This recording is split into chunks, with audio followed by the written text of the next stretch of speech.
Heç bu barədə çox adam danışmır və əslində başının ağrımağını istəməyən adamlar və xüsusilə də xanımlar gedir belə maşın alır, sakitcə öz həyatını yaşayır. Yəni siz deyirsiniz ki, bu da miniyə oxşayır. Əslində bu yaxşıdır da bir yandan. Ona görə də bu dünya bazarına satışa girə bilər. Qiymət münasib olur Və baha da deyil. və baha da deyil. Yəni sənə nə lazımdır da? Çox xərci çıxmasın, ustaya çox getməyim. Yəni başımı ağrıtmasın da. Amma sistem sadə, idarə etməyi sadə.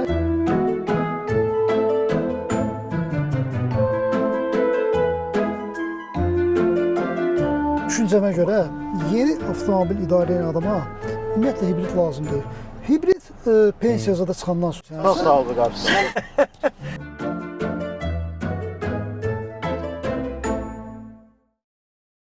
Xoş gördük hər kəsi. Bir xanım avtomobili və daha bir xanım avtomobilini çəkməyə qərarına gəlmişik və çox maraqlıdır ki, bu xanım izləyicimiz Mini axtarırdı.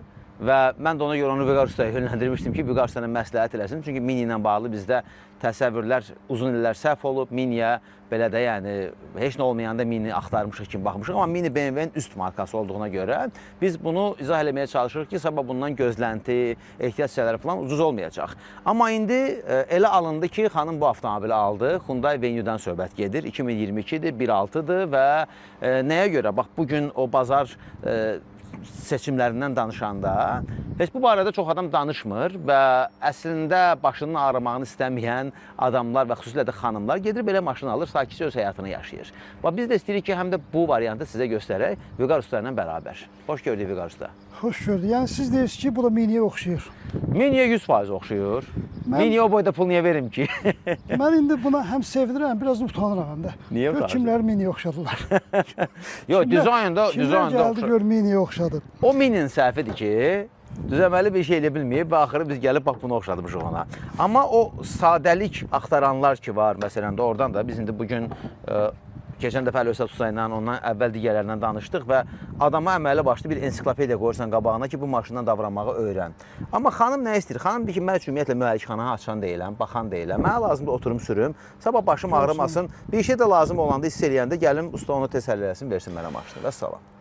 Avtomobil yeni nəsil avtomobildir. Amma buna baxmayaraq Hyundai ənənəvi olaraq illərlə istehsal etdiyi mühərrikdir. Yəni bu mühərrik Kia Rio'ların bir çox, yəni Hyundai'ların bir çox sinifləri, hətta Kia'ların, Hyundai'ların bir çox üzərində gələn mühərrik. 1.6'larda gördüyümüz hamısı eyni. Standart eyni mühərrikdir. Yəni mən həmişə qeyd etdiyim kimi Hyundai sinifi yeni bir model buraxır. Biraz burada işıqlandırmanı dəyişir, içində biraz nəsə dəyişdirir, özünün dizaynı böyüdür, amma onun içərisində gələn askı sistemi, sürətlər qutusu, mühərrik illər də eynidir. Əslində bu yaxşıdır da bir yandan. Bu sadədir, bu sürücü də ona görə də bu dünya bazarına satışa girə bilir. Misal üçün, əgər hər hansı bir göstərsə Alman avtomobili, o ən azı 7 il, 6 ildən bir yeni avtomobil buraxır və dəyişiklik edir. Heç olur ki, misal üçün, avtomobilin özü qalır, amma içində yenə restoran formasında keçir, yenə mühərrikində dəyişiklik eləyir. Model qalır eyni. Bu 19-dan birinci nəsil buraxıldı, indi ikinci nəsil təzə çıxıb hələ, keçən il. Ona görə, yəni, hələ də bu birinci nəsil hansısa bir 6 il kifayət qədər yaxşı. Yəni, bu 19-dan buraxılıb, mən sizə deyim ki, bu 2003-2004-də gələn mühərriklərdir. Eyni mühərrik qoyurlar bunun üstünə. Allah da sadə 4 silindirdə görürük burada. Ona görə də dünya bazarına girə bilirlər, qiymət münasib olur və sürücüləri də qane edir ki, burada nəsə bir əlavə avadanlıqlar, yəni əlavə zəngin elektronika yəni yoxdur. Sadə avtomobil. 1.6 MPI mühərrikdir. O da o baxımdan da rahatdır ki, hətta 92 ilə də belə işlədilir. Yəni avtomobil təzə çıxıb desək ki, yox, bunun detalları təzə tapılmayacaq.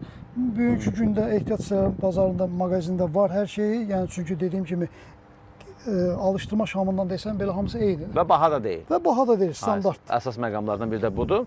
Yəni bu mühərrikxana və bu hissə ilə bağlı əsas məlumat bizə nə lazımdır? Mühərrik, transmisiya, hə, bunlar sadədir, dəyişiklik deyil və təbii ki, sabah da onu siz çıxarın. Sadəcə bunu istəyirəm ki, bir dənə göstərək. Biz məsələn bunun hansı variant olduğunu fikirləşirdik. Bunun Amerika variantı da var. Təbii ki, Hindistan və s. da var. Amma burada mənə çox təəccübləndirdi Germany hissəsi. Yəni burada həm texniki mərkəzin Avropada, yəni Hyundai'nin Avropa texniki mərkəzi olmasını qeyd eləyir. Yəni bu Avropa bazarına gedirsə, texniki mərkəzin orada Almaniyada olduğunu qeyd eləyir. Yəni bu həm də belə çıxır ki, elə birbaşa Avropa və Almaniya bazarına gedəndir. İndi həm də belə çıxır ki, bizə həmin model gəlibsə, nə gözəl. Yəni məhz bizə Avropa ilə bizim standartlar mən deyərəm eynidir. Məsələn, Amerika eynidir, bazarına amma bizə Koreya, Nissan şey gətirib satır, Meksika satır, nə bilim, Hindistan satırlar. O elədir, amma bunun özündən gəlsə, eynidir. Avropa da sadəliyi sevir, orada da. Amma Amerika bazarına sən getsən, bu mühərrik, belə mühərrik, amma GDI sistemin olacaq. Yəni, orada artıq GDI olmalıdır. Artıq burada yanacaq sistemi fərqli olacaq. Bunun yanacaq hətta tərəfi onun üçün deyirəm ki, baxın, bunun yanacağın çənin qapağına da gəlin baxın. Məsələn, həm bütün variantlarda izahını verir də. Yəni Amerika variantında RON ədədi ilə verir. 87 plus ilə verir və Avropa variantında da Y5, Y10 olaraq verir. Yəni bu bizim bildiyimiz həm 92, həm 95 və xanım sürücü də bunu 92 ilə hazırda rahat işlədə bilir. Yəni bu da o dediyimiz sənə nə lazımdır da? Çox xərci çıxmasın, avtomobilin özünün də servis baxımından çox xərci çıxmasın, ustaya çox getməyim. Yəni başımı ağrıtmasın da, mənə lazımdır ki, maşınımı alım işimə gedim. İnteriyer baxımdan lazım olan şeylər avtomobildə var, amma sistem sadə, idarə etməyi sadə, yəni texniki qulluqda sadə, tələb etməyən bir avtomobil. Əla. İndi oturaq avtomobilə, xanım sürücümüz özü də izah eləsin ki, o niyə məhz bu maşını seçdi və onun ümumiyyətlə xanımlar necə avtomobili seçirlər. Gəlin eşidək.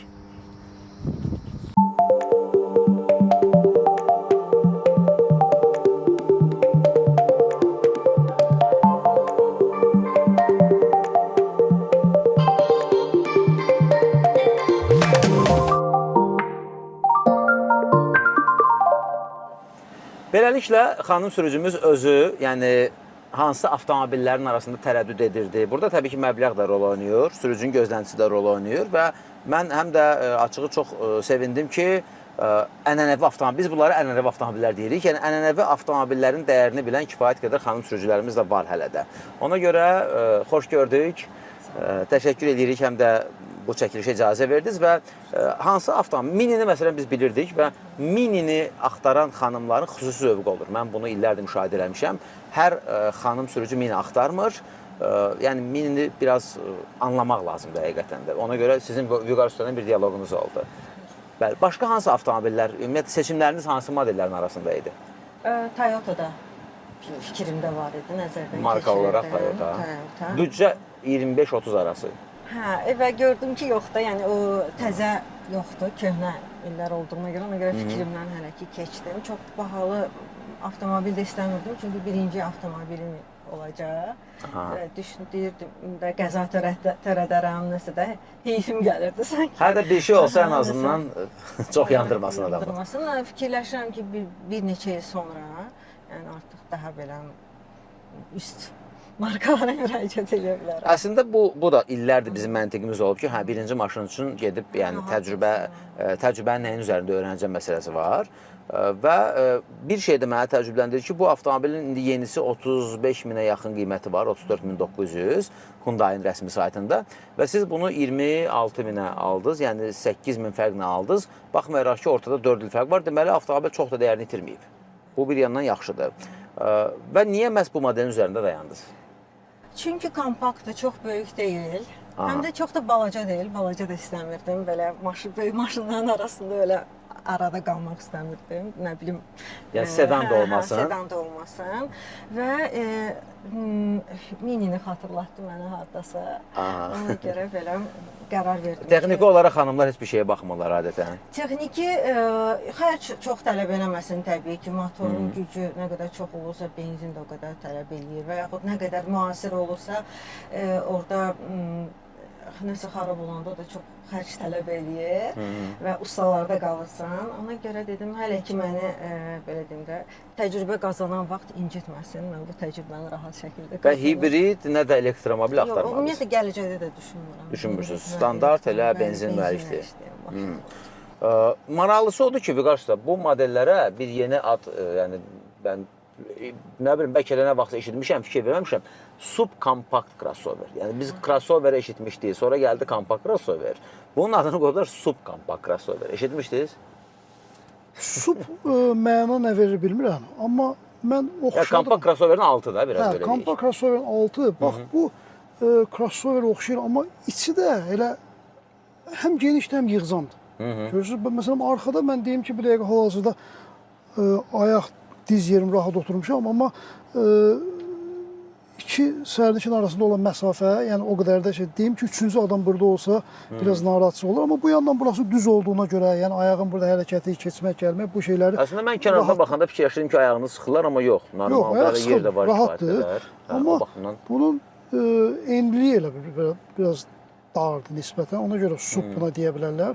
Amma crossover kimi yerdən hündür avtomobildir. Yəni bir hardasa deyək ki, bir təcrübəsiz xanıma o tramplindən, bardiyozda parklamaz üçün yəni bu problemləri yaratmayacaq. Hə, qabarit önəmlidir ki, Bəli. yəni maksimum daha rahat hərəkət edə bilsin. Çünki də oradan da iri qabariti öyrəşmək üçün birinci başlayırsan, bundan sonra artıq yavaş-yavaş qərara gəlirsən və həm də sənə bu lazımdır da, məsələ ondadır. Və bunlarda, bax o bizim keçən dəfə tənqid elədiyimiz məqamlar, hansı ki, hər şey monitorda deyil, hətta bu monitor belə sonradan qoyulma bir şeyə oxşuyur. Bilmirəm, indi bunu burada qoyublar, yoxsa zavoddan gələndir. Ancaq özünkünə oxşuyur. Özünkü olsa da belə bir köməkçi monitordur. Siz burada məsələn nədən istifadə edirsiniz monitorda? Yəqin ki, radiodur. CarPlay-ə qoşa bilirsiniz telefondan, bunu eləmək olur. Hə, əsasən budur. Amma məsələn, yenə də siz əsas işlərinizi, kondisioneri olsun, deyək ki, havalandırma sistemi olsun, hətta radionun yenə də burada alternativini verir sənə. Mexaniki düymədir. Hə, yəni bu fiziki düymələri, ISO, bunları saxlayır yenə də öz yerində. Start-stop bunun start-stop açardır ya. Yəni bəzən bunu da biz deyəndə çaşdırırlar. Bu iStop deyil. Yəni bu şeydə sönmür hər dəfə. Düzdür? Sönmür. Yəni o rejim deyil. Eko rejimi yoxdur. Hə, o olanda məsələn bu adi bir dənə o elementin olmağı, o xərcdən danışırıqda akkumulyatorda təsir edir ki, siz ona mütləq gedib AGM qoymalısınız ki, onu görsün. Yəni burada onlar heç birinə ehtiyac görməyiblər. Mən tərəfdən də qarşı deyim ki, rahatdır. Yəni mən narahat adamam oturanda. Ona görə onu hiss eləmirəm burada və xüsusən də yenə də sedandan fərqli olaraq ayağın müəyyən qədər hündürlükdə olması, o belə deyək də qan dövranı, ayağın yəni bu keyməməsi baxımından elə də oradan da crossover effekti verir bizə. Bu dizayn olaraq həm şəhər avtomobili, həm də əsl ilə xanım avtomobilidir.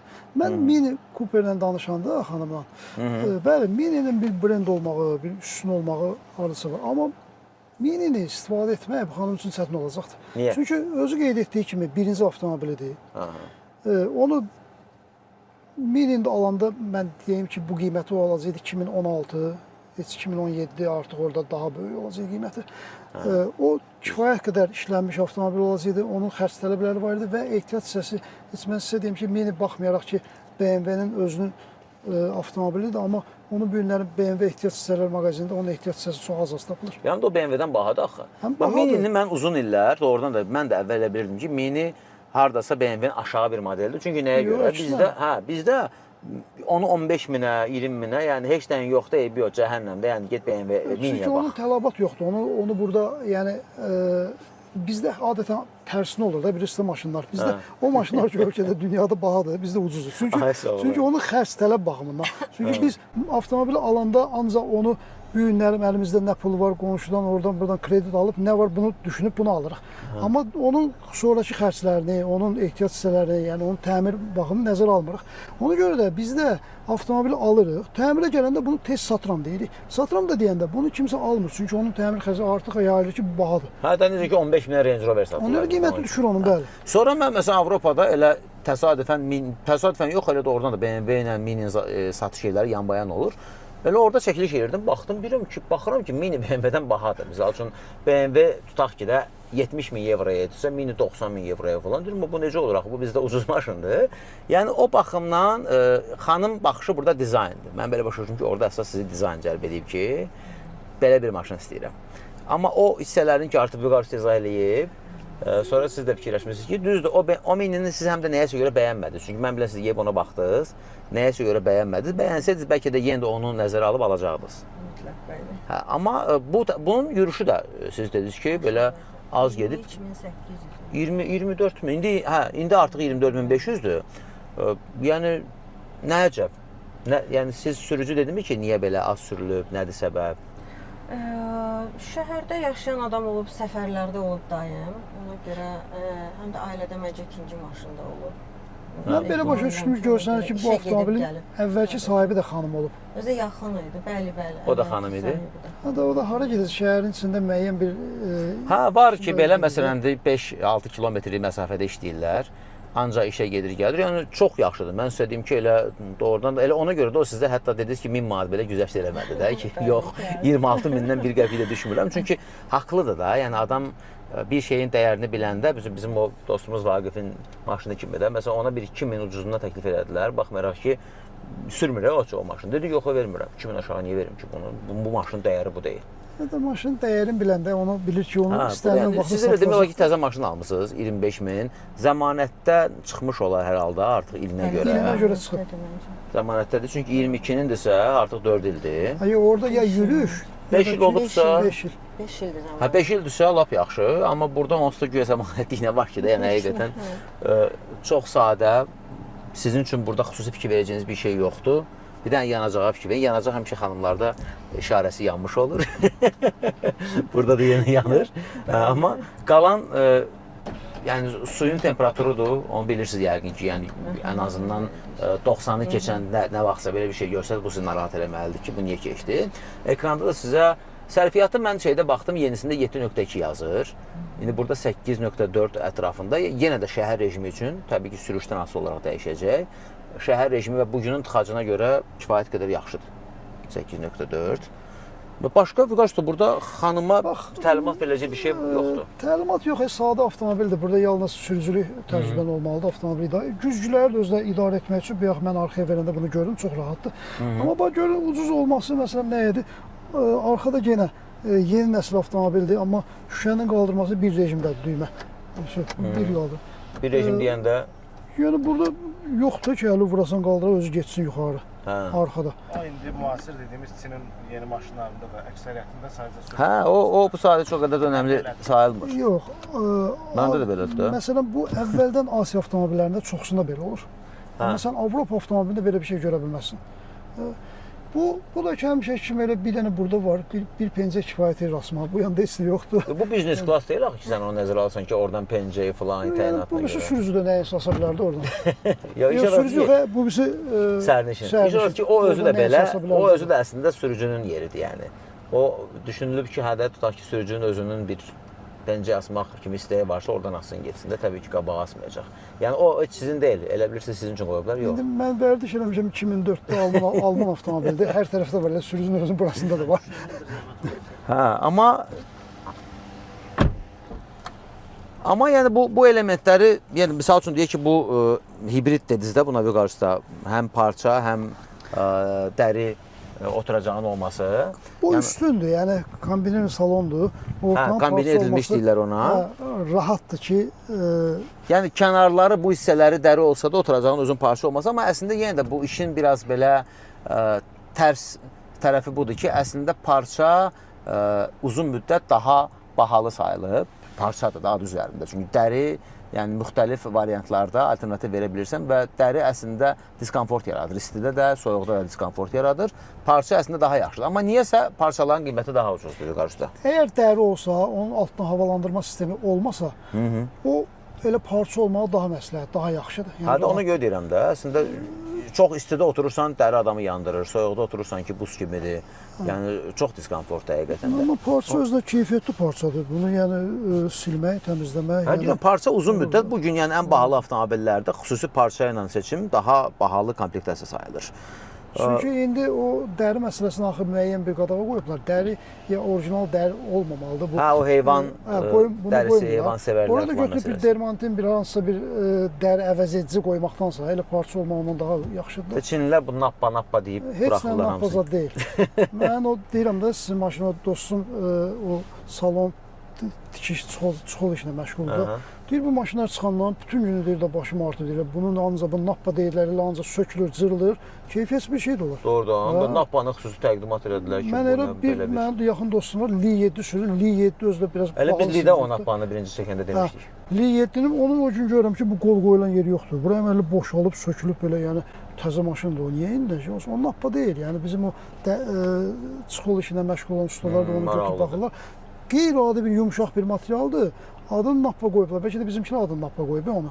Amma o nappa deyil, o elə Çinlilər elə təqdim etdilər onu. İndi bilmirəm. Bəlkə orada da şeyə görə dəyişir, ya onun da bir nappanın Çin variantıdır, bilmirəm, amma bu xüsusi bir sintez olunmuş dəri kimi onu təqdim etdilər. Yəni bax belə, biz daha bir xanım avtomobili haqqında istədik sizə məlumat verək ki, məsəl üçün artıq 2-3 bu tip avtomobillə, ya bu tip deyəndə ən azından istəyirik ki, bizim bu xanım auditoriyada sualı verəndə səhifədə tez-tez sorğular verirlər. Bu maşını alın yoxsa bunu alın filan. Və real təcrübədən həmin sürücü danışanda məsələn deyir ki, depalı çəkdik, o tamam başqa bir gözləntidir, bu tamam başqa bir gözləntidir və məsəl üçün bu xanım sürücümüzün yanaşması ümumiyyətlə elə belədir ki, o nə elektromobil, nə hibrid istəmir, o bunu daha real görür və yəni biz buna klassik ənənəvi yanaşma deyirik və mən də hələ ki belə yanaşıram. Hibridə hardasa meylim var, amma sırf elektromobil üçün dediyim kimi bu mənə görə çox tezli və tamam bir dəyişik həyat olmalıdır. Üstəlik də xanımın gözləntisi bax budur həqiqətən də. Yəni sadə olsun, başımı ağrıtmasın. Mən sabahları 2 gündən bir soruşmayım ki, bu niyə yandı, bu nədir, bu necədir? Və sizin hələ ki çox müqayisə eləmək kimi imkanınız yoxdur ki, bəlkə də ola bilər, indi inşallah gələcəkdə gəlib başqa bir yeni avtomobilə oturanda artıq o dediyiniz təcrübəni görəndən sonra bəlkə də onda deyəcəksiniz ki, Hyundai'nin heç elə bir komfortu yox imiş ki. Ola bilər. Mənim düşüncəmə görə yeni avtomobil idarə edən adama ümumiyyətlə hibrid lazım deyil. Hibrid pensiyada çıxandan sonra, yəni sən axı yeni avtomobil idarə edirsən. Nasıl aldı qarşı? Kənan artıq pensiyadadır. Yox, Kənan artıq o mühərrik sistemindən keçdi də. 3 dəfə 4 dəfə mühərrik yığdırdı. Yəni avtomobili öyrəndi və nəyə görə böyük müsahibədir. Onun sürdüyü maşın onu öyrətdi. O da. Sən bu günləri motor hibrid maşın. Hibrid nədir? Məsələn tutaq ki, elektrikin bir yarısıdır da. Otur orada bir o parklarda sürülən bir elektrik maşını kimi, yəni sür onu, get heç nə xəbər. Axı sən mühərriki sürməlisən, hiss etməlisən, onun dövriyyəsini hiss etməlisən, sən avtomobili sən onun mühərriki səsi ilə, yəni aşağı yuxarı düşməlisən, döngələrdə yüksək sürətdə onu hiss etməlisən ki, avtomobili sən başa düşəsən, idarə etməyə. Yəni bundan sən öyrənirsən. Təcrübə toplayırsan, sonra hibridə keç, elektrikə keç, bu şeylər etmək. Məsələn, burada parkingdə sizə köməkçi vasitə nə var? Heç. Parkradar Var, o var. Amma belə 360 sağ sol falan bunlar yoxdur. Yox. Arxa görüntü Ona kamerası da görə yoxdur. var. Hə, onu deyirəm. Bir də arxa görüntü kamerada. Odur ki, o normaldır. Onu hətta olmayanda belə qoymaq da olur. Amma məsələn 360 falan yoxdur və mən Waze-də hələ istifadə eləmirəm. bəs necə baxırsınız? Özüm yolda. Hələ kömək edirlər mənə gedib gəlməyə, yol öyrənməyə. Əladır amma.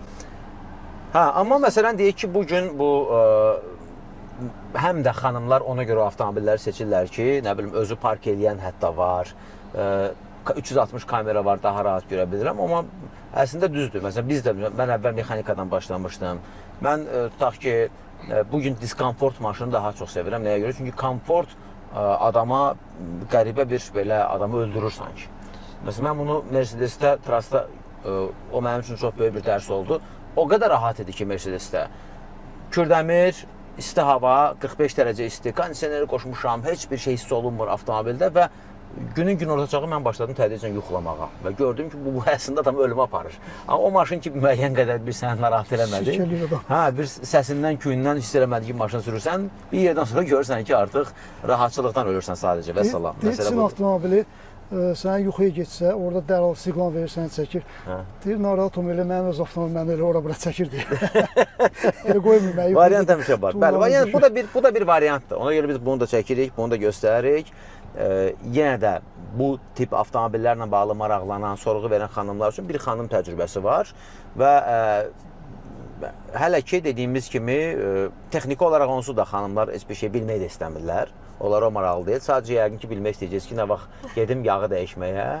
Yağı da dəyişməyə gedəndə bütün mayələrə baxacaqlar və salam. Bu qədər. Və daha bir xanım avtomobilini çəkdik. Növbəti xanım sürücülərimizdən kim istəyirsə öz avtomobili haqqında və yaxud elə rəy almaq istəyirsə ki, falan avtomobili bir çəkin görün. Sadəcə xanımların gözləntisi çox bir şey olmadığı üçün biz o barədə çox texniki danışmırıq və bəzən deyirlər ki, falan şey demədiniz. Deyirəm ki, axı xanım onu istəmir, onun üçün bilmək də istəmir. Nə olsun ki, onu Vüqar usta deyə bilər, mən deyə bilərəm. Məsələ odur ki, onu bugün bu qane eləyir və kifayət qədər minimal komplektasiyada, yəni bazarımızda belə seçimlər də var. İstəyirik ki, onu da göstərək. Təşəkkürlər, xeyirli olsun bir daha. Təşəkkür edirəm. Çox sağ olun.